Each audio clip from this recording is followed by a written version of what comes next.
Me estaba arreglando para la cena del domingo en casa de mi hijo, cuando mi abogado me mandó un mensaje. «Llámame ahora, no vayas allá».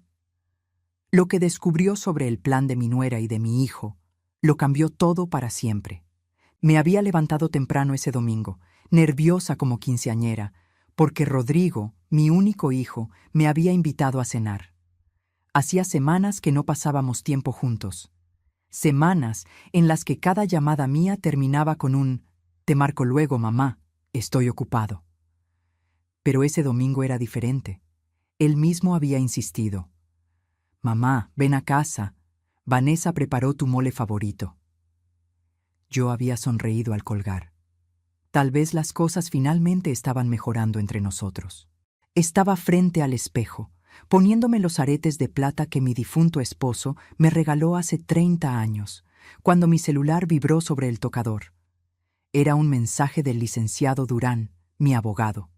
Apenas 2 palabras en mayúsculas. «Llámame urgente». El corazón se me encogió. Ernesto Durán nunca escribía así. Era un hombre calmado, metódico, de esos que pesan cada palabra antes de pronunciarla. Lo conocía desde hacía 15 años, desde que me ayudó con el testamento de mi esposo. Marqué con manos temblorosas.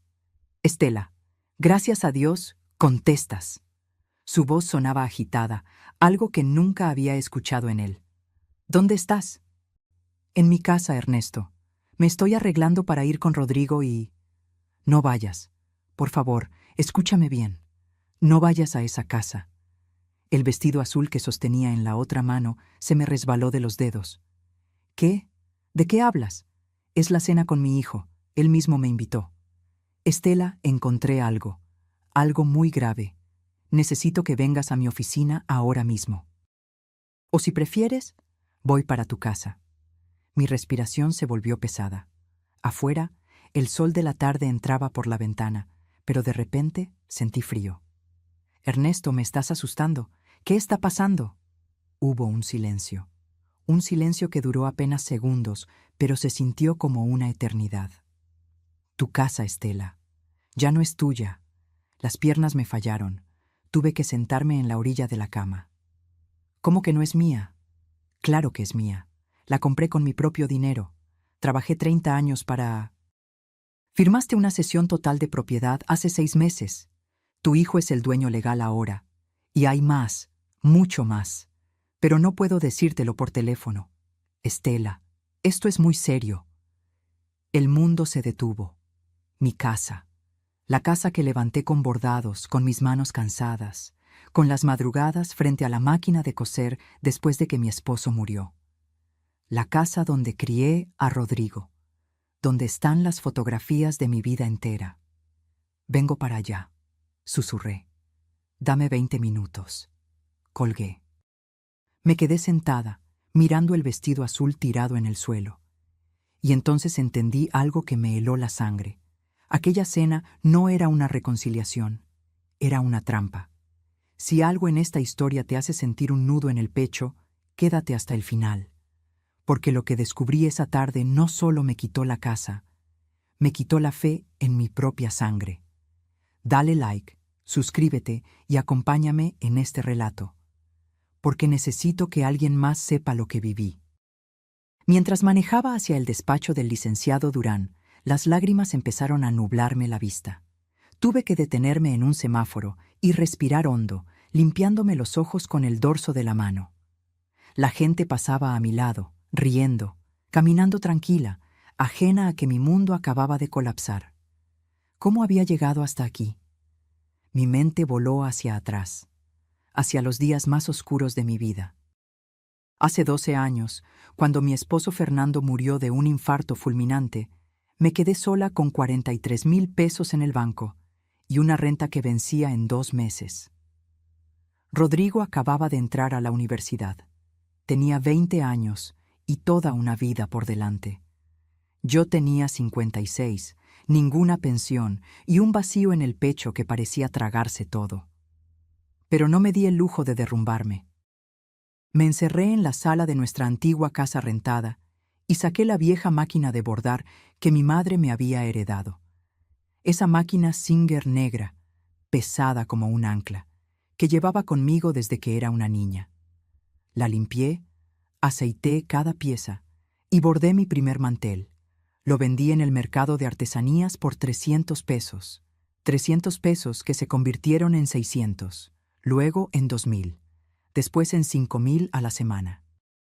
Bordaba servilletas, manteles, blusas tradicionales, fundas de cojines con flores de cempasúchil, vírgenes de Guadalupe, paisajes oaxaqueños. Cada puntada llevaba mi dolor, mi rabia, mi necesidad de sobrevivir. Trabajaba de 6 de la mañana a 11 de la noche. Mis dedos sangraban, mis ojos ardían bajo la luz amarilla del foco, pero no paraba.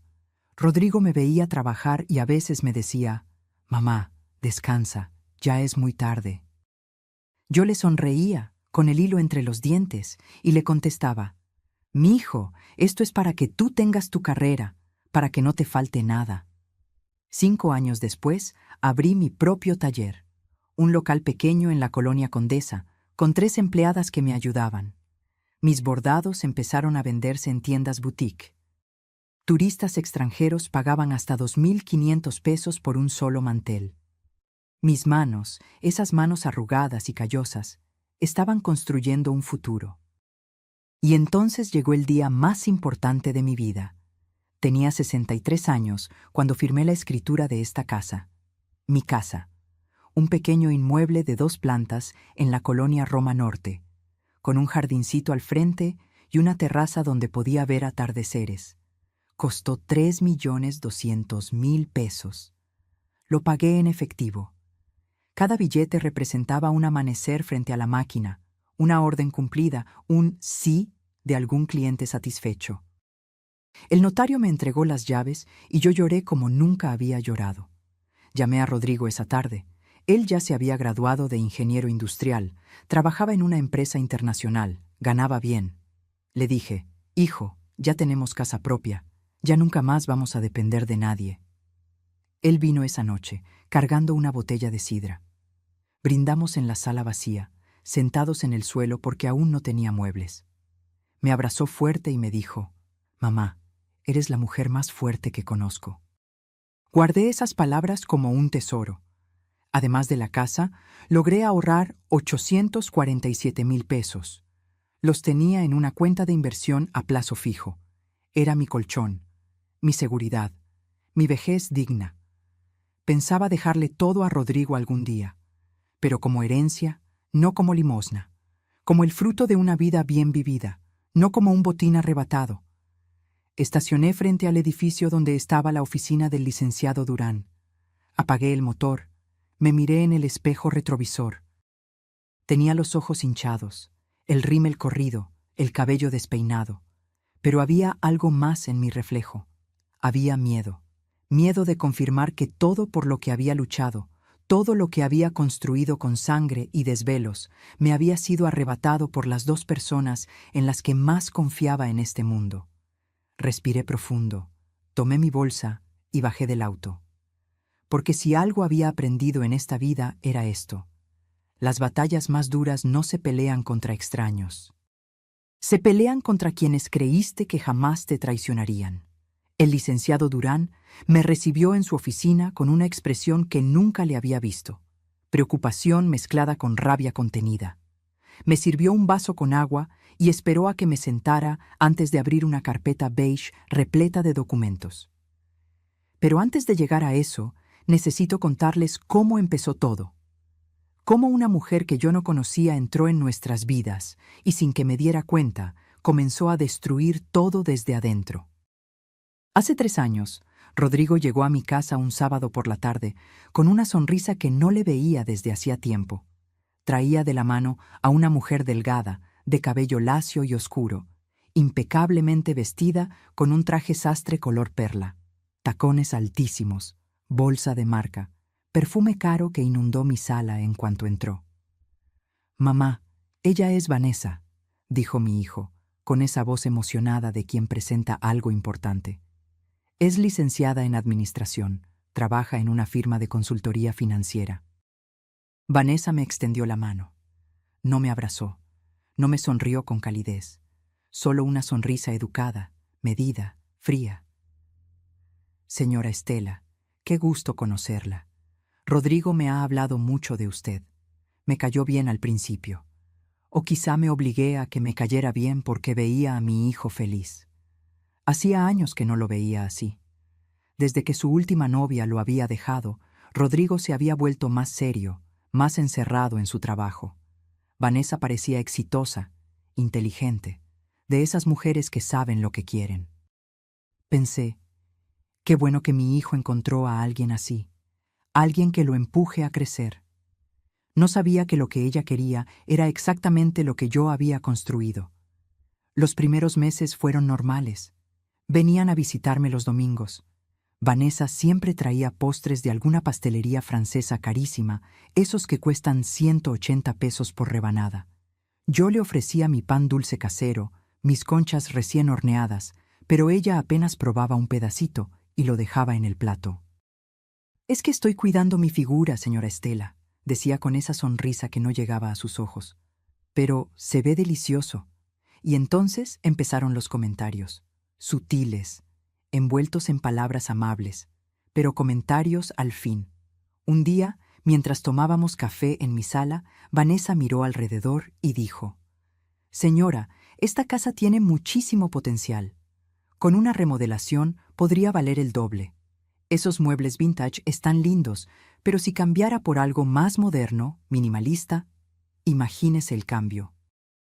Yo sonreí incómoda. «Me gustan así. Cada mueble tiene su historia».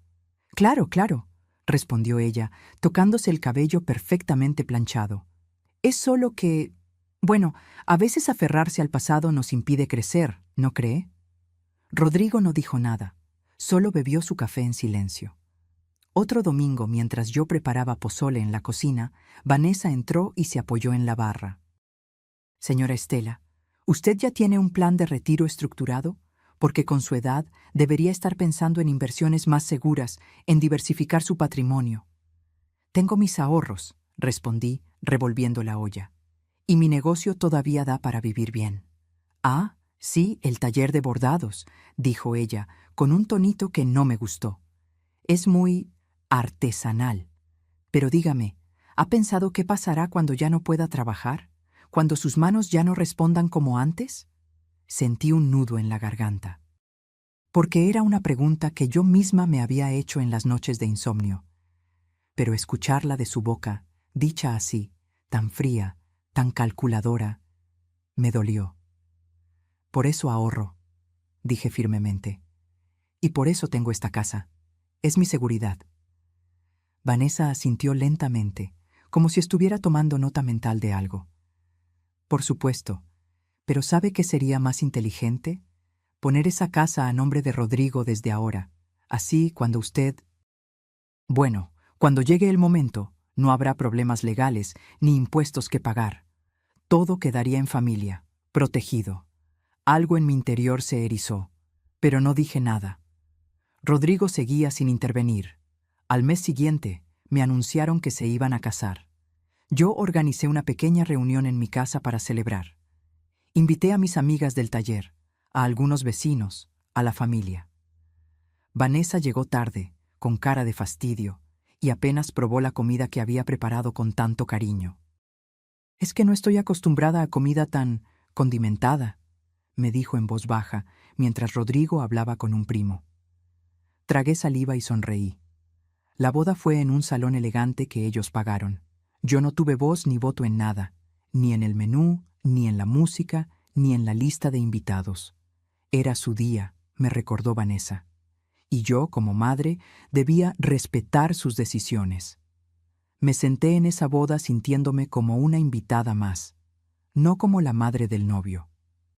Y después de la luna de miel en Europa, algo cambió definitivamente. Las visitas se volvieron cada vez más escasas. Rodrigo siempre estaba ocupado. Vanessa siempre tenía junta, compromiso, cansancio. Cuando yo llamaba, él contestaba con monosílabos. Cuando yo proponía vernos, él posponía. Y cuando finalmente venían, Vanessa dominaba toda la conversación. Hablaba de sus logros, sus proyectos, sus inversiones. Miraba mi casa como quien evalúa una propiedad para comprar y demoler.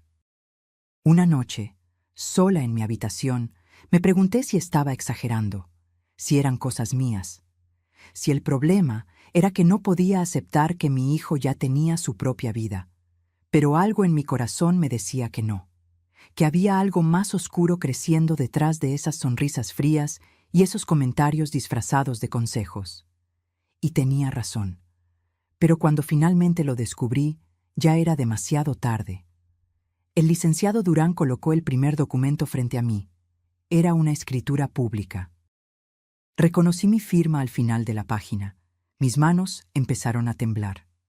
Antes de explicarte esto, dijo Ernesto con voz grave, necesito que me cuentes exactamente cómo llegaste a firmar este papel. Cerré los ojos y volví a ese día. Hace 6 meses, un martes por la tarde. Rodrigo me había llamado esa mañana, algo inusual porque casi nunca lo hacía entre semana. Mamá, ¿puedes venir a comer a la casa? Vanessa y yo necesitamos hablar contigo de algo importante. El tono era serio. Mi corazón se aceleró. Pensé en enfermedades, en problemas, en malas noticias. Durante todo el camino hacia su departamento en Polanco, recé en silencio. Cuando llegué, Vanessa me recibió con una sonrisa que parecía demasiado amplia, demasiado ensayada.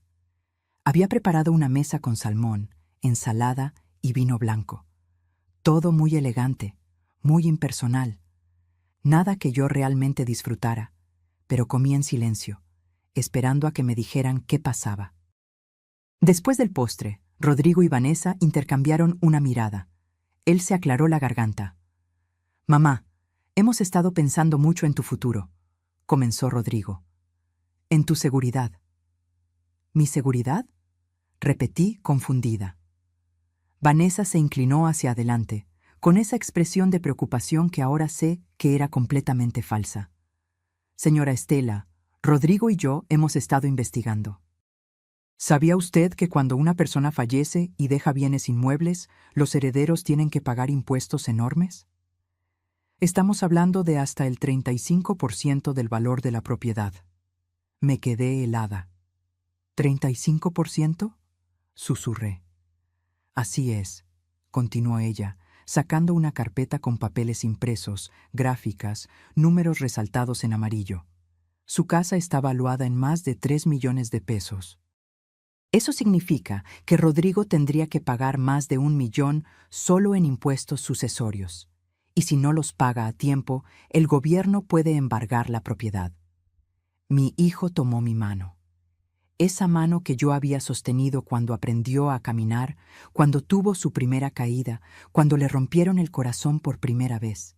Mamá, no queremos que pierdas tu casa. No queremos que todo tu esfuerzo se vaya a manos del gobierno. Por eso investigamos opciones legales. ¿Qué opciones? Pregunté con la voz quebrada. Vanessa deslizó más papeles hacia mí. Había palabras que no entendía. Cesión de derechos, transmisión patrimonial anticipada, protección fiscal. La solución es simple y completamente legal, explicó ella con voz suave, casi maternal. Usted hace una cesión de la propiedad a nombre de Rodrigo ahora, en vida. De esa manera no hay impuestos que pagar. La casa queda protegida. Y usted, por supuesto, sigue viviendo ahí como siempre. Nada cambia para usted. Es solo un papel, un trámite notarial para proteger su patrimonio. Pero, ¿yo dejaría de ser la dueña? Pregunté, sintiendo cómo se me secaba la boca. En papel sí, respondió Rodrigo rápidamente. Pero en la práctica, no. Seguiría siendo tu casa, mamá. Es tu hogar. Nadie va a sacarte de ahí. Esto es solo para protegerte de los impuestos abusivos del gobierno. Vanessa agregó, con tono urgente. Y créame, señora Estela, hemos visto casos terribles. Personas mayores que pierden sus casas porque sus hijos no pueden pagar los impuestos. Familias destruidas, patrimonios perdidos. No queremos que eso les pase a ustedes. Me mostraron artículos impresos de Internet, historias de familias que habían perdido todo.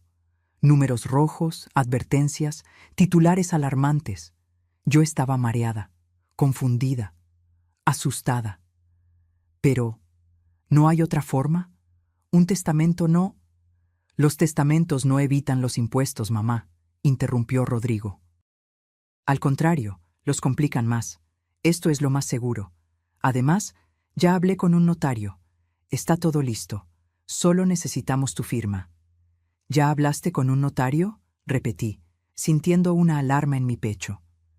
Para agilizar el proceso, explicó Vanessa. Estos trámites pueden tardar meses, pero si usted firma esta semana, quedamos protegidos. Su casa queda protegida. Rodrigo apretó mi mano. Mamá, confía en mí. Esto es lo mejor para ti, para todos. Y ahí estuvo mi error monumental. Confié. Confié porque era mi hijo, porque pensé que nadie en el mundo me protegería mejor que él, porque asumí que su amor por mí era inquebrantable. 2 días después, firmé ante notario. El hombre leyó rápidamente los documentos, señaló dónde poner mi firma, y yo obedecí como autómata. Vanessa y Rodrigo estaban ahí, sonrientes, tranquilos. El notario me dio una copia de los papeles y me dijo: «Felicidades, realizó un acto de gran amor y previsión». Salí de ahí sintiendo un vacío extraño en el estómago, pero me convencí de que había hecho lo correcto. Guardé los papeles en un cajón y traté de no pensar más en ello, hasta ese domingo, hasta ese mensaje del licenciado Durán. Abrí los ojos y lo miré. Él tenía la mandíbula tensa, los puños cerrados sobre el escritorio. «Estela», dijo con voz ronca, «lo que firmaste no fue una protección, fue una cesión total, absoluta e irrevocable de la propiedad. Tu casa ya no te pertenece. Rodrigo es el único dueño legal, y si él quisiera vendértela, echarte, hipotecarla, puede hacerlo sin tu consentimiento». Las palabras cayeron sobre mí como piedras, pero él me dijo, me prometió. «Te mintieron», sentenció Ernesto. «Y hay más». Sacó otro documento, un estado de cuenta bancario. «Hace 3 meses, Rodrigo solicitó un préstamo hipotecario usando tu casa como garantía. 1.900.000 pesos. Ya lo tienen en su cuenta». El mundo dejó de girar. «¿Qué? Están endeudando tu propiedad, Estela. Y si no pagan, el banco se la queda. Pero no es solo eso». Ernesto sacó su teléfono. Me mostró capturas de pantalla de una conversación de WhatsApp. «Un contacto en el notario me pasó esto. Son mensajes entre Vanessa y una amiga suya». Leí. Y con cada palabra sentí cómo se me partía el alma. Ya casi nos deshacemos del estorbo. La vieja firmó todo. Ahora solo falta sacarla de la casa y remodelar. Rodrigo dice que la mandemos a un asilo del gobierno. Total, ya cumplió su función. ¿Y si se resiste? No va a resistirse. Está sola. No tiene a nadie más. Y aunque quisiera pelear, no tiene papeles que la respalden. La casa es nuestra. Dejé caer el teléfono sobre el escritorio. Las lágrimas brotaron sin control, quemándome las mejillas, ahogándome la voz. Mi hijo, mi único hijo, el niño que cargué en mi vientre, al que alimenté cuando no tenía ni para mí, al que vestí con ropa que yo cosía en las madrugadas, al que eduqué, protegí, amé con cada fibra de mi ser. Me había vendido por 1.900.000 pesos. No sé cuánto tiempo estuve llorando en esa oficina. El licenciado Durán me trajo un té de manzanilla que no pude tomar. Las manos me temblaban tanto que el líquido se derramaba sobre mis piernas. Él esperó en silencio, dándome el espacio que necesitaba para procesar lo impensable. Cuando finalmente pude hablar, mi voz salió quebrada, irreconocible. ¿Cómo descubriste todo esto?» Ernesto se recargó en su silla y suspiró profundamente. «Hace 2 semanas recibí una llamada de un colega del registro público de la propiedad. Me preguntó si yo seguía siendo tu abogado. Le dije que sí. Entonces me comentó que había visto movimientos extraños en tu escritura. una cesión total seguida casi inmediatamente por una solicitud de crédito hipotecario. Eso le pareció sospechoso. ¿Por qué sospechoso?, pregunté, limpiándome las lágrimas. Porque normalmente, cuando alguien hace una cesión por protección patrimonial, no hipoteca la propiedad de inmediato. Eso contradice el propósito supuesto de proteger el bien. Mi colega olió algo raro y me avisó. Ernesto abrió otra carpeta. Empecé a investigar. Pedí copias de todos los documentos. Revisé el contrato de crédito. Y entonces descubrí que el préstamo no fue solicitado para mejorar la propiedad ni para ninguna emergencia médica. Fue un crédito de libre disposición, es decir, ese dinero puede usarse para lo que ellos quieran. ¿Para lo que quieran?, repetí, sintiendo náuseas. Así es. Puede ser para comprar un auto, irse de vacaciones, invertir en otro negocio, lo que sea. Y tú, Estela, aunque ya no eres la dueña legal, quedas como aval moral. Si ellos no pagan, el banco ejecuta la hipoteca y remata la casa. Tú pierdes tu hogar y ellos se quedan con el dinero. Sentí que la habitación daba vueltas. ¿Cómo pude ser tan estúpida?, gemí, cubriéndome el rostro con las manos. ¿Cómo no me di cuenta? No fuiste estúpida, dijo Ernesto con firmeza. Fuiste manipulada.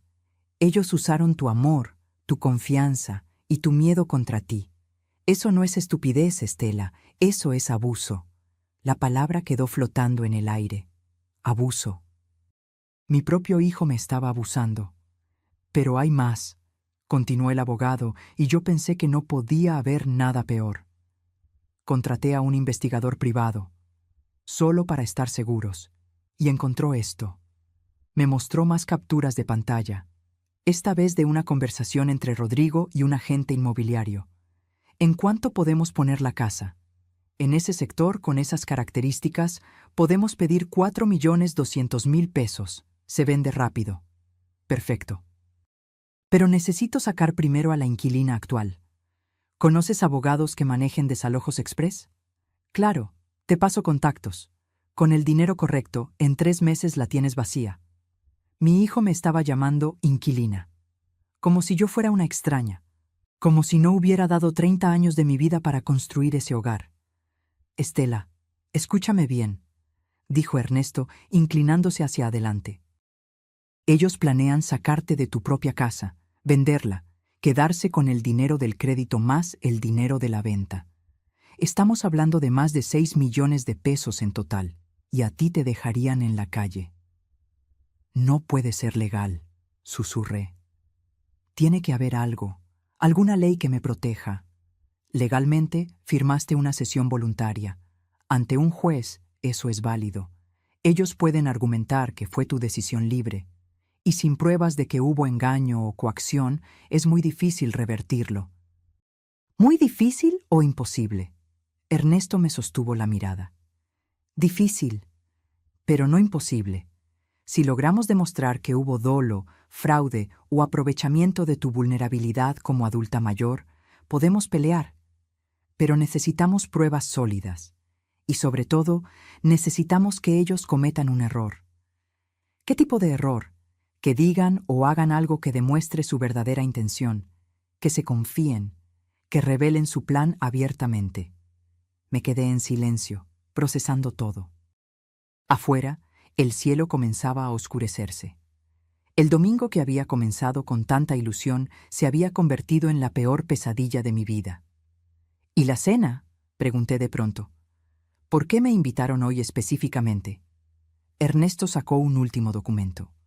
Porque mañana lunes vence el plazo para que tú firmes tu renuncia a cualquier derecho de usufructo o habitación sobre la propiedad. Es el último papel que necesitan para tener control absoluto. Si no lo firmas, pueden iniciar un proceso legal largo, pero si lo firmas, se acabó. Pueden sacarte legalmente en cualquier momento. Ahora todo tenía sentido. La invitación repentina después de semanas de silencio. El mole favorito. Las sonrisas. Todo era parte de un plan para ablandarme, para que llegara confiada, feliz, desprevenida.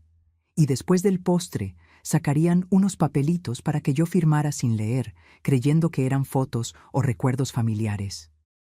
Pero tú me advertiste a tiempo, dije mirando a Ernesto con gratitud infinita. Me salvaste de firmar eso. Por ahora, respondió él, pero Estela, ellos no se van a rendir. Cuando no aparezcas hoy, cuando no firmes mañana, van a presionarte, van a buscarte, van a intentar convencerte de todas las formas posibles. ¿Qué hago entonces? Pregunté, sintiéndome pequeña, vulnerable, rota. Ernesto juntó sus manos sobre el escritorio. Tienes dos opciones. La primera, aceptar lo que pasó, negociar con ellos algún acuerdo donde te permitan vivir en la casa hasta que mueras, y rezar porque cumplan su palabra. La segunda, hizo una pausa.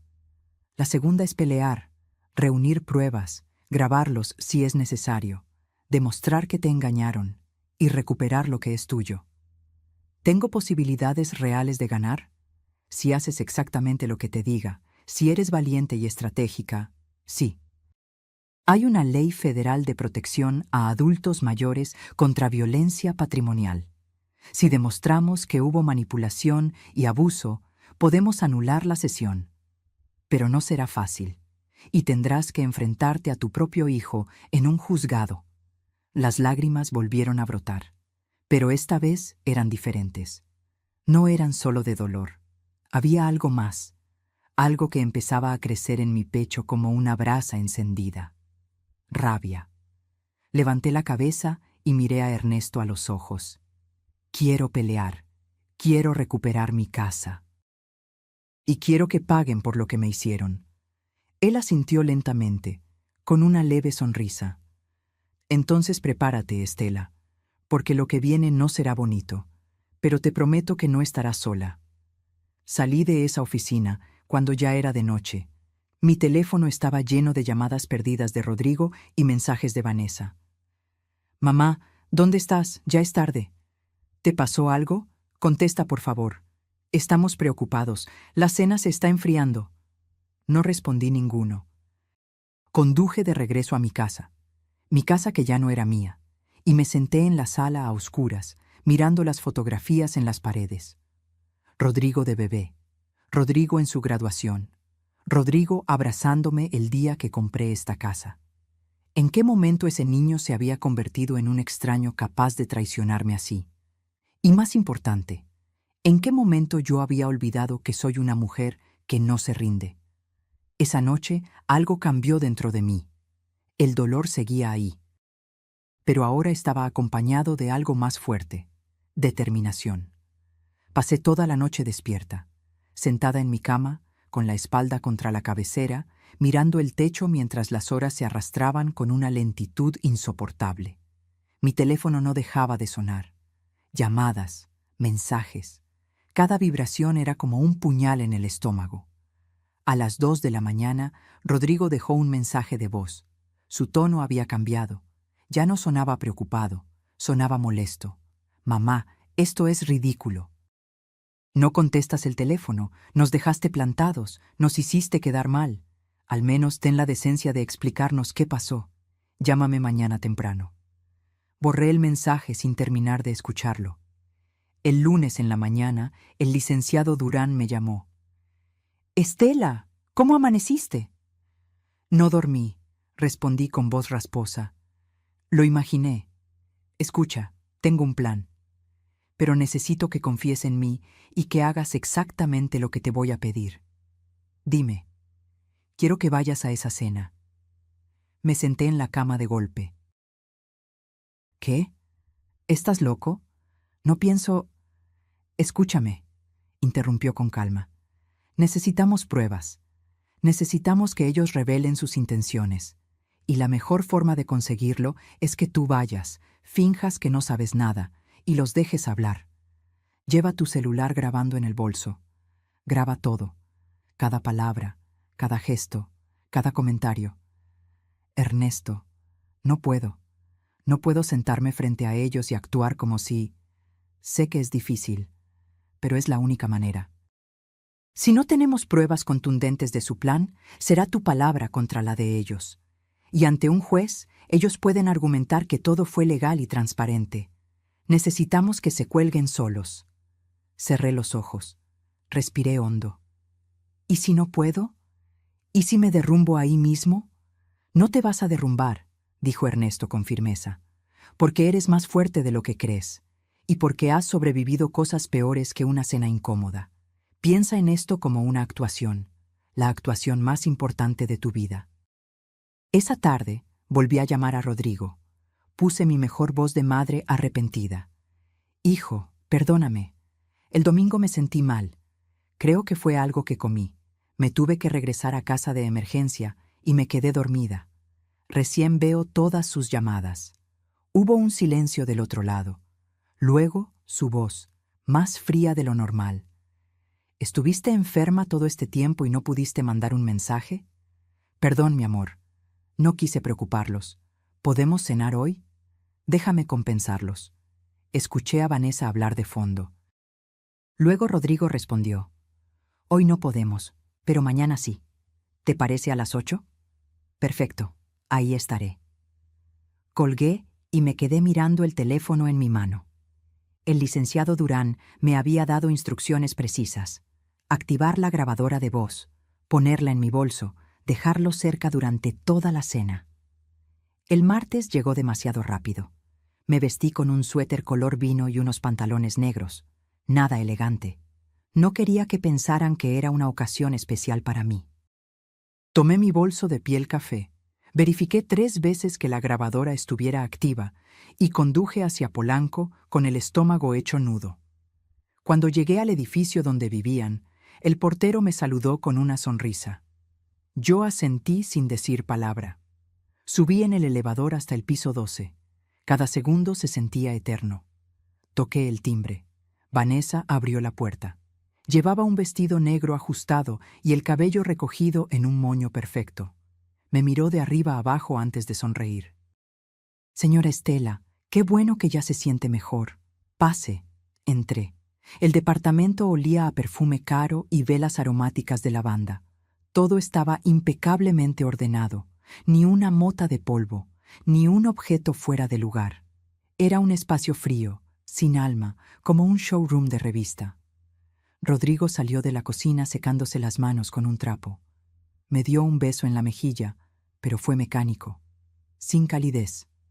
Hola, mamá. Siéntate. Ya casi está lista la cena. Me senté en el comedor de cristal. Coloqué mi bolso en la silla vacía junto a mí, asegurándome de que el micrófono quedara expuesto. Vanessa sirvió vino. Yo apenas lo toqué. Rodrigo trajo los platos, un risotto con champiñones. Nada que ver con el mole que supuestamente habían preparado el domingo. Comimos en silencio durante los primeros minutos. Yo sentía sus miradas sobre mí, evaluándome, midiendo cada uno de mis movimientos. Finalmente, Vanessa rompió el silencio. Señora Estela, queríamos hablar con usted sobre algo importante. Aquí venía. ¿Sí? Pregunté, fingiendo inocencia. Rodrigo dejó su tenedor sobre el plato. Mamá, Vanessa y yo hemos estado pensando. Ahora que la casa está a mi nombre, sería bueno que hiciéramos algunos ajustes. ¿Ajustes? Repetí. Vanessa sonrió, pero no llegó a sus ojos. Lo que Rodrigo quiere decir es que esa casa tiene mucho potencial desaprovechado. Con una buena remodelación, podría convertirse en una excelente inversión. Incluso podríamos rentarla y generar ingresos pasivos. Sentí cómo se me encogía el estómago, pero mantuve el rostro neutral. ¿Rentar mi casa? Bueno, técnicamente ya no es su casa, señora Estela, dijo Vanessa con voz suave, casi maternal. Es de Rodrigo, y él tiene derecho a tomar decisiones sobre su propiedad, ¿no cree? Mi hijo no dijo nada, solo miraba su plato. Además, continuó Vanessa, usted vive sola en una casa de 2 plantas. Eso no es práctico a su edad. Las escaleras son peligrosas, el mantenimiento es caro. ¿No sería mejor que se mudara a un lugar más adecuado? ¿Adecuado? Pregunté, sintiendo cómo la rabia empezaba a trepar por mi garganta. Un lugar más pequeño, más manejable, explicó ella, como si le hablara a una niña. Hay residencias muy bonitas para adultos mayores, con enfermeras, actividades, gente de su edad. Estaría más cómoda. ¿Me estás diciendo que me vaya de mi casa? Las palabras salieron más duras de lo que pretendía. Rodrigo finalmente levantó la vista. Mamá, no lo veas así. Es por tu bien. Ya no estás en edad de vivir sola. ¿Qué pasa si te caes? Si te enfermas, necesitas estar en un lugar donde te cuiden. Yo me cuido sola, respondí, apretando los puños bajo la mesa. He vivido sola 12 años y nunca he necesitado que nadie... Pero las cosas cambian, señora Estela, interrumpió Vanessa. Usted ya tiene 68 años. Hay que ser realistas. Y francamente, mantener esa casa es un gasto innecesario cuando Rodrigo y yo podríamos estar invirtiendo ese dinero en nuestro futuro, en el futuro de nuestra familia. Esa última frase quedó flotando en el aire como veneno. ¿Su familia? Repetí lentamente. ¿Y yo qué soy? Vanessa parpadeado, dándose cuenta de su error, pero lo cubrió rápidamente. Por supuesto que usted es familia, señora. Pero tiene que entender que Rodrigo y yo estamos construyendo nuestra propia vida. Y esa casa representa un capital que necesitamos. Capital, repetí, sintiendo cómo las lágrimas comenzaban a picar en mis ojos. Mi casa es capital para ustedes. Rodrigo suspiró con impaciencia. Mamá, no te pongas dramática. Estamos tratando de resolver esto de la mejor manera. Mira, ya investigamos. Hay un asilo del INAPAM que acepta inscripciones sin costo. Es del gobierno, pero está decente. 3 comidas al día, médico de planta. ¿Un asilo del gobierno? Las palabras salieron como un gemido ahogado. En ese momento, el celular de Vanessa sonó. Ella lo tomó y se levantó de la mesa. Discúlpenme, es importante. Tengo que contestar. Salió hacia el balcón, cerrando la puerta de cristal detrás de ella, pero no completamente. Quedó entreabierta. Rodrigo y yo nos quedamos solos. Él no me miraba. Jugaba con el tenedor, moviendo el arroz de un lado a otro del plato. ¿Así de fácil? Le pregunté con voz temblorosa. ¿Así de fácil te deshaces de mí? No es eso, mamá. Es solo que... ¿Qué, Rodrigo? ¿Qué es? Él levantó la voz por primera vez. Que necesito ese dinero. ¿Está bien? Vanessa y yo tenemos planes.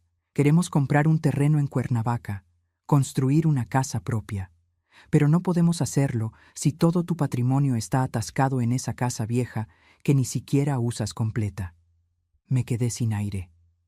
Esa casa vieja es lo que construí para ti, susurré. Cada ladrillo, cada ventana, cada metro cuadrado, fue pensando en dejarte algo, en que tuvieras un respaldo. Y te lo agradezco, mamá, pero ya no soy un niño. Tengo 32 años y necesito tomar mis propias decisiones. Desde el balcón, escuché la voz de Vanessa hablando por teléfono. Hablaba lo suficientemente alto como para que sus palabras llegaran hasta la sala. Sí, ya casi nos deshacemos del problema. La vamos a mandar a un asilo de gobierno, imagínate, pero al menos recuperamos la inversión. No, no ha sido difícil. La vieja es dócil, cree todo lo que le decimos. 3 meses máximo y la casa es nuestra para venderla. El mundo se detuvo. Miré a mi hijo. Él había escuchado cada palabra y no hizo nada. No se levantó a defender mí. No le gritó a su esposa. No dijo, así no hables de mi madre. Simplemente siguió moviendo el arroz en su plato. Y en ese momento, algo dentro de mí murió. No fue mi amor por él. Eso, por doloroso que fuera, seguía ahí. Lo que murió fue mi ilusión, la imagen que tenía de mi hijo, la idea de que yo le importaba, aunque fuera un poco. Me levanté de la silla lentamente. Tomé mi bolso. Rodrigo finalmente me miró. ¿A dónde vas? No respondí. Caminé hacia la puerta. Vanessa regresó del balcón con una sonrisa. ¿Ya se va, señora Estela? Pero si no hemos terminado de... Terminamos, dije con una voz que no reconocí como mía. terminamos todo. Abrí la puerta y salí. Detrás de mí, escuché a Rodrigo decir: «Déjala, ya firmará, no tiene a dónde más ir». Bajé en el elevador con las piernas temblando. Llegué a mi auto, me senté en el asiento del conductor, y ahí, finalmente, exploté. Lloré como no había llorado desde la muerte de mi esposo. Lloré por la traición, por la humillación, por el hijo que había perdido sin siquiera darme cuenta. Pero cuando las lágrimas se secaron, cuando el llanto se convirtió en hipo y el hipo en silencio, saqué mi teléfono. Detuve la grabación.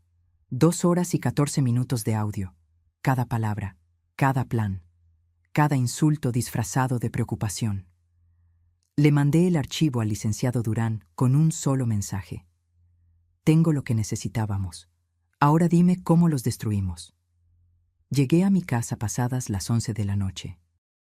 Las luces de la calle parpadeaban débilmente, proyectando sombras largas sobre el jardín que yo misma había plantado hace años. Rosas, jazmines, bugambilias. Cada planta tenía su historia, su momento, su razón de ser. Entré y cerré la puerta con llave. Me quedé parada en la entrada, mirando mi sala, los muebles que Vanessa llamaba vintage, con desprecio, las fotografías en las paredes que documentaban toda una vida, el tapete tejido a mano que me había regalado una clienta agradecida, la lámpara de cerámica que compré en Oaxaca cuando Fernando aún vivía. Esta era mi casa, mi refugio, mi testimonio de que una mujer sola y viuda podía levantarse del suelo y construir algo digno. Y me la querían arrancar como si fuera un objeto desechable. Me senté en el sofá, en la oscuridad, con el bolso todavía colgando de mi hombro. El silencio de la casa era tan profundo que podía escuchar mi propia respiración entrecortada. Durante años me había definido a mí misma a través de mi hijo. Era la mamá de Rodrigo. Mi razón de existir era su bienestar, su éxito, su felicidad. Cada sacrificio, cada noche sin dormir, cada comida que yo no probaba para que a él no le faltara nada. Todo tenía sentido porque era para él. Pero ¿quién era yo sin ese papel? ¿Quién era Estela cuando ya no era solamente madre? La respuesta llegó como un susurro desde lo más profundo de mi ser. Yo era una sobreviviente, una mujer que había enterrado a su esposo y no se dejó enterrar con él. Una mujer que convirtió el dolor en puntadas de bordado y las puntadas en un negocio. Una mujer que aprendió a negociar con proveedores, a calcular costos, a defender sus precios cuando los clientes querían pagar menos de lo justo. Yo era una guerrera. Siempre lo había sido. Solo que había olvidado ponerme la armadura. Mi teléfono vibró. Era el licenciado Durán. «Estela, escuché el audio completo. Es oro puro. Esto es suficiente para demostrar fraude, manipulación y violencia patrimonial. ¿Estás lista para la guerra?». Mis dedos temblaban sobre el teclado, pero escribí con una claridad que me sorprendió a mí misma. «Estoy lista. Dime qué hacer». Su respuesta llegó en segundos. «Mañana a primera hora ven a mi oficina. Vamos a preparar una demanda que hará temblar los cimientos de su mundo perfecto. Y Estela, te voy a pedir cosas difíciles. Vas a tener que fingir debilidad cuando eres fuerte. Vas a tener que actuar como víctima cuando eres cazadora. ¿Puedes hacerlo?». Sonreí en la oscuridad. Una sonrisa amarga, pero sonrisa al fin. Puedo hacer lo que sea necesario. Esa noche, algo extraño me sucedió. Después de tanto llanto, tanto dolor, tanta humillación, dormí profundamente. Dormí como no lo había hecho en meses. Y soñé. Soñé con mi madre. Ella había muerto cuando yo tenía apenas 23 años, pero en el sueño estaba ahí, sentada frente a su máquina de coser, con esa expresión seria y determinada que yo recordaba tan bien. «Mija», me dijo sin levantar la vista del bordado, «¿te acuerdas de lo que te enseñé?». «¿Qué cosa, mamá?». «Que las mujeres como nosotras no nos quebramos. Nos doblamos, sí, el viento nos sacude, la vida nos golpea, pero no nos quebramos, porque estamos hechas del mismo material que los cactus, espinosas por fuera, resistentes por dentro y capaces de florecer incluso en el desierto. Desperté con las mejillas mojadas, pero esta vez no de tristeza. Era algo distinto, algo que se sentía como despedida y bienvenida al mismo tiempo. Me levanté, me di una ducha larga y me vestí con cuidado. Pantalón negro, blusa blanca, mi suéter de lana gris. Me recogí el cabello en un chongo bajo. Me vi en el espejo y por primera vez en semanas no vi a una víctima. Vi a una mujer lista para pelear. A las 9 de la mañana estaba en la oficina del licenciado Durán. Él ya tenía todo preparado: carpetas, documentos, computadora encendida con el audio transcrito palabra por palabra. «Buenos días, Estela», me saludó, estudiando mi rostro. «Te ves diferente». «Me siento diferente», respondí, sentándome frente a su escritorio. «Dime qué tengo que hacer». Ernesto juntó sus manos y se inclinó hacia adelante. «Lo primero es entender contra qué nos enfrentamos.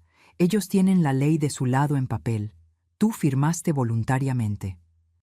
Pero nosotros tenemos algo más poderoso: la verdad y las pruebas de que esa firma fue obtenida mediante engaño. ¿Qué leyes nos protegen? La ley de los derechos de las personas adultas mayores, específicamente el artículo que penaliza la violencia patrimonial. También podemos invocar fraude procesal y abuso de confianza. Pero esto no será rápido, Estela.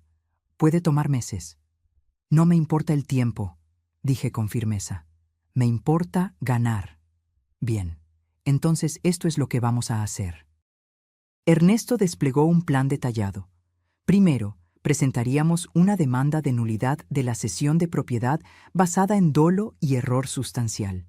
Adjuntaríamos el audio como prueba principal, más un peritaje psicológico que demostrara que yo había sido manipulada emocionalmente. Segundo, solicitaríamos una medida cautelar para congelar cualquier transacción sobre la propiedad mientras durara el juicio. Eso evitaría que Rodrigo vendiera la casa antes de que se resolviera el caso. Tercero, presentaríamos una denuncia penal por fraude y violencia patrimonial contra adultos mayores, que es un delito federal con penas de hasta 8 años de prisión. ¿Prisión?, repetí, sintiendo un escalofrío. Si se comprueba el delito, sí. Pero Estela, tengo que preguntártelo directamente.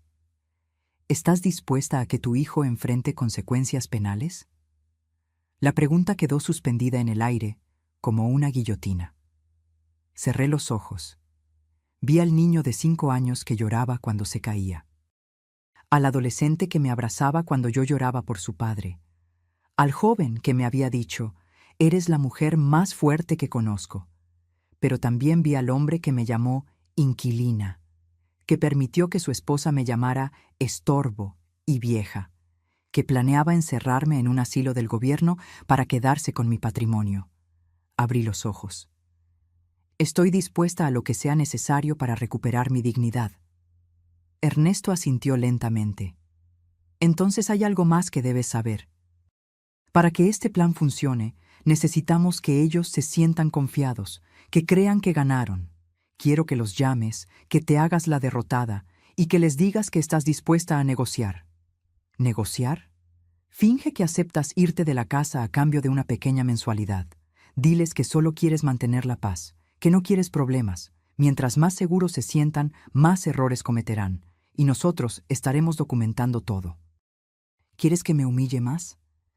Quiero que juegues al ajedrez, Estela. A veces, para dar jaque mate, tienes que sacrificar piezas primero. ¿Confías en mí? Lo miré fijamente. Este hombre me había avisado a tiempo. Me había creído cuando todo el mundo habría pensado que era una vieja paranoica. Me estaba ofreciendo sus años de experiencia y su red de contactos sin pedir nada a cambio más que justicia. Confío en ti. Perfecto. Entonces llámalo ahora, con alta voz. Quiero escuchar. Saqué mi teléfono con manos temblorosas. Marqué el número de Rodrigo. Sonó 3 veces antes de que contestara. «¿Mamá?». Su voz sonaba sorprendida. «Hijo», dije, poniendo en mi voz todo el cansancio que realmente sentía. Necesito hablar contigo. De lo de anoche. Ah, sí. Mira, creo que te fuiste muy dramática. Nosotros solo... Tienes razón, lo interrumpí. Tienes razón, Rodrigo. Me puse dramática. Estoy vieja, estoy cansada y... Tal vez tienen razón. Tal vez sí necesito un lugar más pequeño, más manejable. Hubo un silencio del otro lado. Luego, ¿en serio? En serio, pero quiero pedirte algo. No me mandes a un asilo del gobierno, por favor. Déjame buscar un departamento chico que pueda rentar y dame una ayuda mensual para los gastos. No mucho, solo lo suficiente para vivir con dignidad.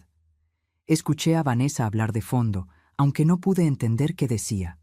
Luego Rodrigo respondió: ¿Cuánto necesitarías? Unos 6,000 pesos al mes. Para renta, comida, gastos básicos. Está bien, dijo él demasiado rápido, demasiado aliviado. Podemos hacer eso, pero necesito que firmes los papeles que te iba a dar ayer. Los de renuncia al usufructo. ¿Cuándo podemos vernos? Dame unos días para procesar todo esto, para despedirme de la casa. ¿El viernes? El viernes, perfecto. Te mando la dirección del notario. Y mamá, gracias por ser razonable. Colgué antes de que me viera vomitar de asco. El licenciado Durán tenía una sonrisa satisfecha. Perfecto. Acabas de darles la soga con la que se van a ahorcar. El viernes, cuando lleguen al notario, los estaremos esperando con una orden judicial y 2 policías ministeriales. ¿2 policías? Por si intentan algo.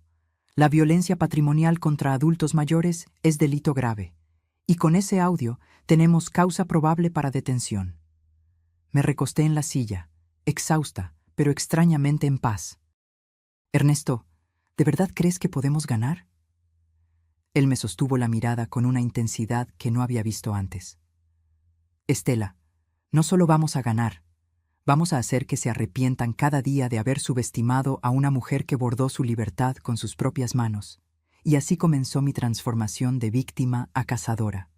Porque el mayor error que cometen los depredadores es creer que la presa no tiene garras. Los días entre ese miércoles y el viernes fueron los más largos de mi vida. Cada minuto se estiraba como chicle, pesado y denso. Pero el licenciado Durán me había dado instrucciones muy claras. Actuar normal, no levantar sospechas y, sobre todo, seguir grabando cada interacción con Rodrigo y Vanessa. El jueves por la tarde, Vanessa me llamó. Su voz sonaba dulce, casi maternal, el tipo de dulzura que usan las serpientes antes de morder. Señora Estela, ¿cómo está? Rodrigo me contó de su conversación. Quiero que sepa que tomó una decisión muy sabia. Apreté el teléfono contra mi oreja, con la grabadora activada. Gracias, Vanessa. Supongo que tienen razón. Ya no tengo edad para mantener una casa tan grande. Exactamente. Y mire, quiero que sepa que nosotros no somos malas personas. Los 6,000 pesos mensuales están garantizados. Es lo justo, ¿no? Usted nos da la casa, nosotros cuidamos de usted. Nos da la casa. Como si fuera un intercambio justo. Como si 30 años de mi vida valieran 6,000 pesos al mes. Sí, es justo, mentí, sintiendo cómo la bilis me subía por la garganta. Perfecto. Entonces mañana a las 11 en el notario. Ya está todo preparado. Solo tiene que firmar y listo. Todos contentos. Ah, y señora Estela... ¿Sí? No es necesario que lleve abogado ni nada de eso. Es un trámite sencillo. Entre familia, ¿verdad? La confianza es lo más importante. Sonreí amargamente. Claro, Vanessa. Entre familia. Cuando colgué, le mandé el audio al licenciado Durán con un mensaje. Ya están celebrando. Su respuesta fue inmediata. Déjalos, que se emborrachen de confianza. Mañana será su peor despertar. Esa noche no dormí. No por angustia, sino por anticipación. Era como la víspera de Navidad cuando era niña, pero en lugar de esperar regalos, esperaba justicia. Me levanté a las 5 de la mañana. Me bañé con calma, dejando que el agua caliente relajara mis músculos tensos. Me vestí con mi mejor conjunto, un traje sastre color beige que había comprado para la graduación de Rodrigo, pero nunca usé. Me maquillé ligeramente. Me puse los aretes de perlas que Fernando me regaló en nuestro 20º aniversario. Me miré al espejo y vi a una mujer que no reconocía del todo. Seguía siendo yo, pero había algo diferente en mis ojos. Algo duro, algo que brillaba con determinación. A las 9 de la mañana llegué a la oficina del licenciado Durán. Pero esta vez no estábamos solos. Había otras 3 personas esperando. Estela, te presento al licenciado Javier Montoya, especialista en Derecho Patrimonial. Él llevará la parte civil del caso. Ella es la licenciada Patricia Ruiz, de la Fiscalía Especializada en Delitos contra Adultos Mayores, y él es el agente del Ministerio Público, Ricardo Salazar. Me quedé boquiabierta. ¿Todo esto? La licenciada Ruiz, una mujer de unos 45 años con mirada afilada, me tendió la mano. Señora Estela, su caso llegó a mi escritorio hace 2 días. Escuché los audios, leí los documentos, y le voy a ser sincera. En mis 15 años haciendo esto, pocas veces he visto un caso tan claro de violencia patrimonial con premeditación. Su hijo y su nuera no solo cometieron fraude, cometieron un delito federal. ¿Qué va a pasar?, pregunté con voz temblorosa. El agente Salazar, un hombre corpulento de bigote espeso, explicó. A las 11, usted entrará al notario como acordaron. Nosotros estaremos afuera, esperando. Cuando ellos lleguen y estén todos reunidos, yo entraré con la orden de presentación. Los vamos a llevar al Ministerio Público para tomarles declaración. Ahí se les notificará formalmente de la demanda civil y de la denuncia penal. ¿Y la casa?, pregunté, sintiendo cómo el corazón me latía en la garganta. El licenciado Montoya sonrió. Ya tenemos lista la medida cautelar. En cuanto se presente la demanda, la propiedad queda congelada. No pueden venderla, hipotecarla más, ni hacer ninguna transacción. Y si demostramos el fraude, que lo vamos a demostrar, la cesión se anula y la propiedad regresa a su nombre. ¿Cuánto tiempo tomará? Entre 3 y 6 meses, respondió el licenciado Durán. Pero Estela, necesito que entiendas algo. A partir de hoy, tu relación con tu hijo cambia para siempre. Esto no tiene vuelta atrás. Cerré los ojos. Respiré hondo. Mi relación con él cambió el día que decidió venderme por un préstamo bancario. Yo solo estoy recuperando lo que es mío. A las 10:30 salimos hacia el notario. Yo iba en mi auto, seguida por un vehículo discreto, donde iban los licenciados y el agente. Mi celular sonó. Era Rodrigo. Ya vamos llegando, llegaremos puntuales. Yo también, nos vemos allá. Estacioné frente a la notaría, un edificio antiguo en la colonia Juárez. Mis piernas temblaban al bajar del auto. El licenciado Durán se acercó y puso una mano en mi hombro. Respira. Tú puedes. Entra, saluda, actúa normal. Cuando yo entre, solo aléjate y déjanos hacer nuestro trabajo. Asentí y entré. El notario, un hombre calvo de lentes gruesos, me recibió con una sonrisa profesional. Señora Estela, bienvenida. Su hijo ya avisó que vienen en camino. ¿Gusta un café mientras esperamos? No, gracias. Estoy bien. Me senté en una de las sillas de la sala de espera. Mis manos sudaban. Mi corazón golpeaba tan fuerte que pensé que todos en la habitación podían escucharlo. 5 minutos después, la puerta se abrió. Rodrigo entró primero, vestido con traje gris y corbata azul. Se veía seguro, relajado, casi feliz. Detrás de él venía Vanessa, impecable como siempre, con un vestido negro y tacones que hacían eco en el piso de mármol. «Hola, mamá», dijo Rodrigo, dándome un beso en la mejilla que se sintió como hielo. «¿Lista para terminar con esto?» «Lista», respondí con voz neutra.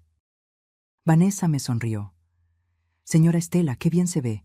Ese traje le queda hermoso». Hipócrita, pensé, pero sonreí. «Gracias, hija». Nos hicieron pasar a la oficina del notario. Él ya tenía los documentos extendidos sobre su escritorio de caoba.